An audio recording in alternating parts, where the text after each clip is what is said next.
ಕೇಳಿದ್ರೆ ಗೊತ್ತಾಗೋದು. ನಮ್ಗೇನು ಗೊತ್ತು, ನಾವು ಇವಾಗಿನವರು ಗೊತ್ತಾಗಲ್ಲ. ಅವರಾದ್ರೆ ಹಳೆಬ್ರಾಗಿದ್ರೆ ಅವ್ರಿಗೆ ಏನು ನಮ್ಮದು ಏನು ಇದರಲ್ಲಿ ಫಸ್ಟಿಂದ ಏನು ಮಾಡುತ್ತೆ ಆ ಥರ ಗೆಡ್ಡೆ ಗೆಣಸು ಮತ್ತು ಹಣ್ಣುಗಳು ಏನೇನು ತಿಂತಾಯಿದ್ರು ಅವಾಗ. ಅದು ಅವರು ನಮ್ಗೆ ಏನದು ಗೊತ್ತಾಗಲ್ಲ. ಅವರು ಇದರಿಂದ ನಾವು ಬಂದಿರೋದಲ್ವಾ. ಹಳೆಬ್ರಾದ್ರೆ ಗೊತ್ತಿಲ್ಲ. ಅದೆಲ್ಲ ಸಿಗುತ್ತೆ, ಅಲ್ಲೆಲ್ಲ ಕೆಲಸ ಪಲ್ಸಕ್ಕೆಲ್ಲ ಹೋಗಿರ್ತಾರೆ. ಎಷ್ಟು ಜನ ಇದ್ದೀರಾ ಇಲ್ಲಿ ನೀವು ಸುತ್ತಮುತ್ತ? ತುಂಬ ಜನ ಇದ್ದಾರೆ.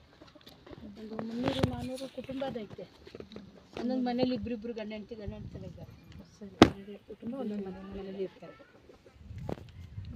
ನಿಮ್ಗೆ ನೀವು ಅಷ್ಟು ಚೆನ್ನಾಗಿ ಹೇಳ್ಬಿಟ್ರಿ, ತುಂಬ ಏನೋ ವ್ಯತ್ಯಾಸ ಇದೆ ಹಳಬ್ರಿಗೂ ನಮಗೂ ಜೀವನಕ್ಕೆ ಅಂತ. ನಿಮ್ಗೆ ಏನು ಅನಿಸುತ್ತೆ ಅದ್ರ ಬಗ್ಗೆ? ನೀವು ಯಾವ ರೀತಿ ಅದನ್ನು ಕಂಡ್ಕೊಂಡ್ಬಿಟ್ರಿ ಅಷ್ಟು ಈಸಿಯಾಗಿ? ನಿಮ್ಮ ಈಗ ಪ್ರೆಸೆಂಟ್ ಅಂದರೆ ಇವತ್ತಿನ ಸ್ಥಿತಿಗೂ ಆಗಿನ ಸ್ಥಿತಿಗೂ ಅಷ್ಟೊಂದು ವ್ಯತ್ಯಾಸನ? ಏನು ಗೊತ್ತಾ, ಇವಾಗ ಅವರು ಆಗಿನವರು ಕೂಲಿ ಮಾಡಿ ಹೋಗಿ ತಗೊಬಂದು ಕೊಡೋರು ಅವಾಗ. ಇವಾಗ ಗೌರ್ಮೆಂಟು ರೇಷನ್ಗಳು ಅದು ಇದೆಲ್ಲ ಇವಾಗ ಕೊಡ್ತಾರೆ ಇಲ್ವಾ. ಮೊಟ್ಟೆ ಕಾಳು ರೇಷನ್ ಎಲ್ಲ ನಮ್ಮ ಬಡವರು ಅಂತ ಕೊಡ್ತಾರೆ. ಆವಾಗಿನ ಅಲ್ಲ, ಇವಾಗ ರೇಷನ್ಗಳೆಲ್ಲ ಕೊಡ್ತಾರೆ. ಎಣ್ಣೆ ಪಣ್ಣೆ ಎಲ್ಲ ರೇಷನ್ ಕೊಡ್ತಾರೆ. ಆವಾಗಿನವ್ರು ಪಾಪ ಹೋಗಿ ಹೊಲದಲ್ಲಿ ಕಾಡಲ್ಲೇ ತಂದು ತಿನ್ಬೇಕಿತ್ತು ಅವರು. ಕಾಡಲ್ಲಿ ಗೆಡ್ಡೆ ಗೆಣಸು ಮತ್ತು ಊರು ಕಡೆ ಇದು ಕೆಲಸ ಮಾಡಿ ಅವರು ಆವಾಗ ತಗೊಬಂದು ಅವರು ಬೇಯಿಸ್ಕೊಂಡು ಹುಡುಗರು ಕೊಡ್ತಾಯಿದ್ರು. ಇವಾಗನವ್ರು ಏನಿಲ್ಲ, ಎಲ್ಲ ಬರುತ್ತೆ ಇವಾಗ ನಮಗೆ ಗೌರ್ಮೆಂಟಿಂದ ರೇಷನು ಪ್ರತಿಯೊಂದು ಬರುತ್ತೆ. ಅದೆಲ್ಲ ಮನೆಯವರಿಗೆ ಇವಾಗ ನಮ್ಗೆ 3 kg ಕೊಟ್ಟರು ಬೇರೆ ಇನ್ನು ಇವಾಗನೂ ಹೋಗ್ತಾರೆ. ಅಂದರೆ ಕಾಡಿಗೆ ಜಾಸ್ತಿ ಹೋಗಲ್ಲ, ಊರ ಕಡೆ ಹೋಗ್ತಾರೆ. ಊರ ಕಡೆ ಕೆಲಸಕ್ಕೆ ಹೋಗಿ ನೀರು ಅವರ ಅಲ್ಲಿ ಕೆಳಗಡೆ ಬಿಟ್ಟಿದ್ದಾರೆ. ಇಲ್ಲ ಬಿಟ್ಟು ಪರವಾಗಿಲ್ಲ ನಾಲ್ಕು ದೇವ್ರ ಹಬ್ಬ ಮಾಡ್ತಾರೆ. ಇವಾಗ ಯಾರಿಲ್ಲ, ಎಲ್ಲ ಮನೆಗೆ ಏನಿಲ್ಲ, ಆ ಕಡೆ ಹೋಗಿರ್ತಾರೆ. ಹೊಟ್ಟೆ ಪಡದಲ್ಲಿ ಕೊಡು ಗಿಡಗೆಲ್ಲ ಹೋಗ್ತೀವಿ. ಎಸ್ಟೇಟ್ಗಳಿಗೆ ಹೋಗ್ತಾರೆ ಕೆಲಸಕ್ಕೆ ಹೋಗ್ತಿದ್ರು. ಇಲ್ಲೇ ಮಾಡ್ಕೊಂಡು ನಿಮ್ಮ ಫ್ಯಾಮಿಲಿ ಬಗ್ಗೆ ಹೇಳ್ತಿದ್ದಾರೆ, ನಾವು ಚೆನ್ನಾಗಿದ್ದೀರಾ ಅಂತ. ನಾವು ಬೆಂಗಳೂರಲ್ಲಿರೋದು. ನಾವು ಹೌದಾ? ಬೆಂಗಳೂರಲ್ಲಿ ಬನ್ನರ್ಘಟ್ಟ ಡ್ಯೂಟಿ ಮಾಡೋದು. ಇವರು ಅವ್ರಿಗೆ ಹುಷಾರಿಲ್ಲ, ಅದಕ್ಕೆ ಇಲ್ಲಿ ಕರ್ಕೊಂಡ್ಬಿಟ್ಟಿದ್ದೀವಿ. ನಾನು ಬನ್ನರ್ಘಟ್ಟ. ನಾವು ಪಾರ್ಕ್ ಅವ್ರ ಕಡಪ್ಪ, ಪಾರ್ಕ್. ನಾವು ನಲ್ಲೇ ಬನ್ನರ್ಘಟ್ಟದವ್ರೆ. ಅಲ್ಲಿ ಇಲ್ಲಿ 30 ವರ್ಷ ಆಯ್ತು ನಾವು ಹೋಗಿ ಇಲ್ಲಿಗೆ.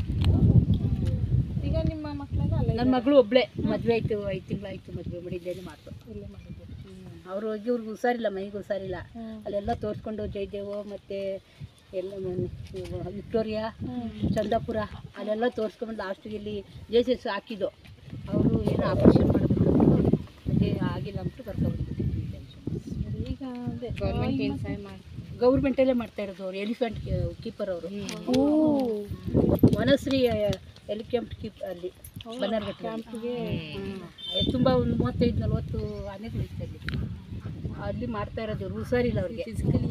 ನಿಮಗೆ ಯಾವ್ದು ಬೆಸ್ಟ್ ಅನ್ಸುತ್ತೆ? ನಿಮ್ಮ ಊರೇ ಚಂದ ಅನ್ಸುತ್ತಾ, ಬೆಂಗಳೂರಲ್ಲಿ ಕೆಲಸಕ್ಕೆ ಹೋಗಿದ್ರಲ್ಲ ಅದು ಚಂದ? ಏನು ಗೊತ್ತಾ, ನಾನು ಒಂದು ಮಾತು ಹೇಳ್ತೀನಿ, ಬೇಜಾರು ಮಾಡ್ಕೊಂಡು. ಇಲ್ಲಿ ನಮ್ಮ ಊರಲ್ಲಿ ಹೋಗಿ ನಾವು ದುಡಿಬೇಕು. ಅಲ್ಲಿ ಏನು ಗೊತ್ತಾ, ನಮ್ಗಂತ ನಾವು ದುಡಿದಾಗಲಿ ನಮ್ಮದು ಡ್ಯೂಟಿ ಅಂತ ಇರುತ್ತೆ, ಕೆಲಸ, ನಮ್ಮದು ಕೆಲಸ ಅಂತ ಇರುತ್ತೆ. ಆ ಕೆಲಸದಲ್ಲಿ ನಮಗೆ ಒಂದು ಸ್ವಲ್ಪ ಹೋಗಿ ಕೆಲಸ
ಇಂಪರ್ಸ್ಟೆಂಟ್ ಇಲ್ಲ ನಾನು ನೋಡಕ್ಕಾಗಲ್ಲಪ್ಪ, ಅದು ಬ್ಯಾಟ್ಮನ್.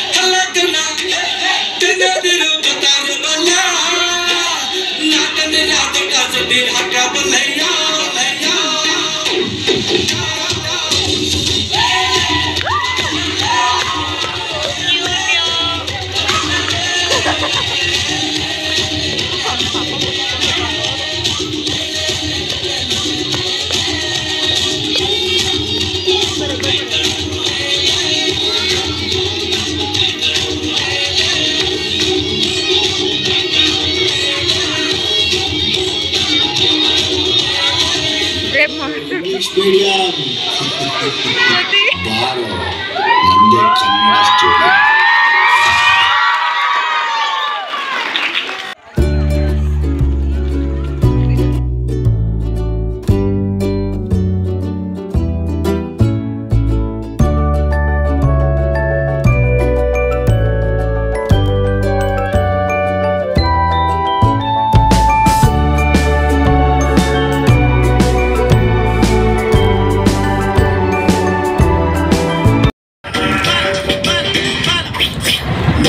Para que